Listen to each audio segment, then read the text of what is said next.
गुरुवर और गुरु माँ के चरणों में कोटि कोटि प्रणाम। गुरुवर, मैं थर्ड आई सेकंड लेवल की साधिका वंदना हूँ। गुरुवर, जब मैं ध्यान में बैठी हुई थी तो गुरुवर ध्यान में बैठे जब विधि के बाद शांत बैठते हैं तब गुरुजी मुझे ऐसा लगा 10-15 मिनट बैठने के बाद मुझे ऐसा लगा कि मुझे ऊपर कोई बुला रहा है। गुरुजी मुझे ऊपर, मैंने देखा तो मुझे कुछ दिखाई नहीं दिया वहां कौन बुला रहा है, लेकिन मुझे ये पता चल रहा था कि मुझे ऊपर कोई बुला रहा है। तो गुरुजी मेरी गोदी में मेरे बच्चे बैठे हुए थे। बेटी मेरी 11 साल की और बेटा 8 साल का, लेकिन वो छोटे 3-4 साल के होके मेरी गोदी में बैठे हुए थे वो। तो गुरुजी मैं सोच रही थी मैं कैसे उठूं, कैसे जाऊं, वो मुझे ऊपर बुला रहा है, मैं कैसे जाऊं, मेरी गोदी में तो मेरे बच्चे बैठे हुए हैं।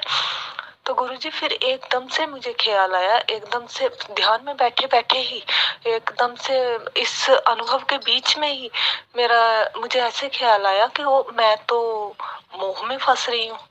तो गुरुजी मैंने गोदी से अपने बच्चों को उतार दिया और जैसे ही मैंने अपने बच्चों को उतारा तो गुरुजी मेरे बैठे बैठे ध्यान में बैठे ही ऐसे लगा कि मेरा सूक्ष्म शरीर जो है, ध्यान में बैठा हुआ मेरा सूक्ष्म शरीर भी और मेरे शरीर से 3-4 फीट या 5 फीट तक ऊपर गया और फिर गुरुजी मेरा अनुभव टूट गया।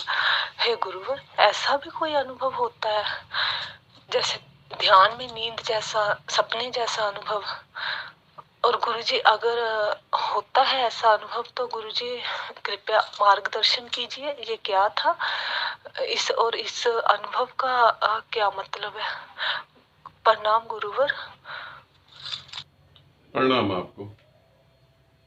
जब हम साधना करते हैं तो बहुत सारे अनुभव होते हैं। यहाँ पर कुछ अनुभव के बारे में मैं बता रहा हूँ। हर साधक को ये बात को बहुत गंभीर तरीके से समझना चाहिए और बहुत अच्छे से दिमाग में बिठा लेना चाहिए। हर साधक जब साधना करता है तो उससे जो है अपने पिछले जन्म दिखाई देने लगते हैं। हर साधक जब साधना करता है तो उसे सूक्ष्म शरीर का अनुभव होता है। हर साधक जो साधना करता है उसे मृत्यु से पार जाना है जहां अमृत है। मगर समझे, मृत्यु से पार जाना है जहां अमृत है। उस मृत्यु लोग में जो है प्रेत लोग भी होता है। उस प्रेत लोग से उसे पार जाना है जहां अमृत है। अब इस बात को समझने की कोशिश करें।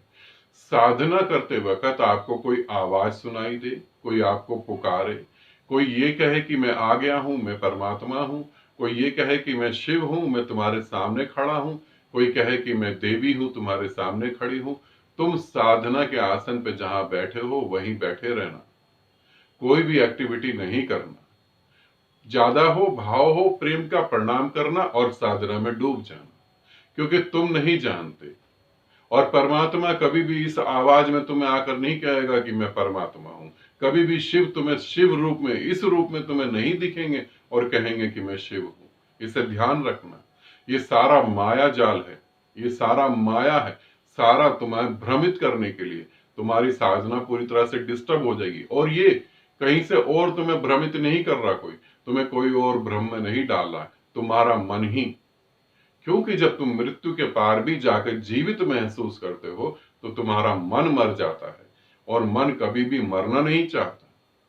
तो वो तुम्हें ऐसे ऐसे भ्रम पैदा करेगा कि ऊपर से तुम्हें कोई आवाज दे रहा है, कि अचानक ही तुम्हें आवाज आएगी कि तुम्हारे घर के बाहर खड़ा होकर कोई तुम्हें आवाज दे रहा है, तुम्हारा नाम पुकार रहा है।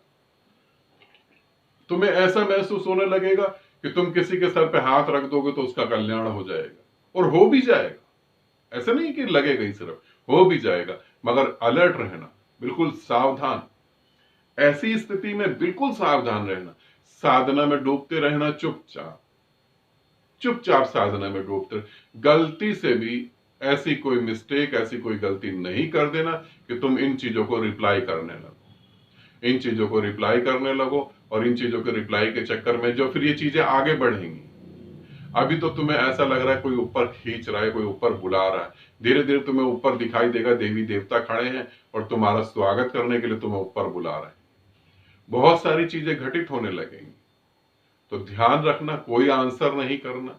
श्रद्धा है किसी देवी के प्रति, किसी देवता के प्रति, किसी गुरु के प्रति, तो भी प्रणाम कर देना। और मैं ये भी कहूं, अगर मैं भी तुम्हें दिखाई देता हूं तो सिर्फ प्रणाम ही करना अगर मन में भाव हो, वरना तो वो भी नहीं करना, वरना तो वो भी नहीं करना। मैं भी अगर तुम्हें दिखाई दूंगा तो प्रणाम ही करना, नहीं तो नहीं करना, और अपनी साधना में डूबते चले जाना। मेरे इस रूप से भी सावधान रहना, क्योंकि वो इतनी बहुत पावरफुल माया है, वो कुछ भी कर सकती है, तो वहां से बचने की कोशिश करना। ठीक है, इसे ध्यान रखना। ये सभी साधकों के लिए बहुत जरूरी है। किसी भी साधक के साथ कभी भी साधना में ये चीजें घटित हो सकती हैं, तो तुम वहां भ्रमित हो सकते हो, पागल हो सकते हो।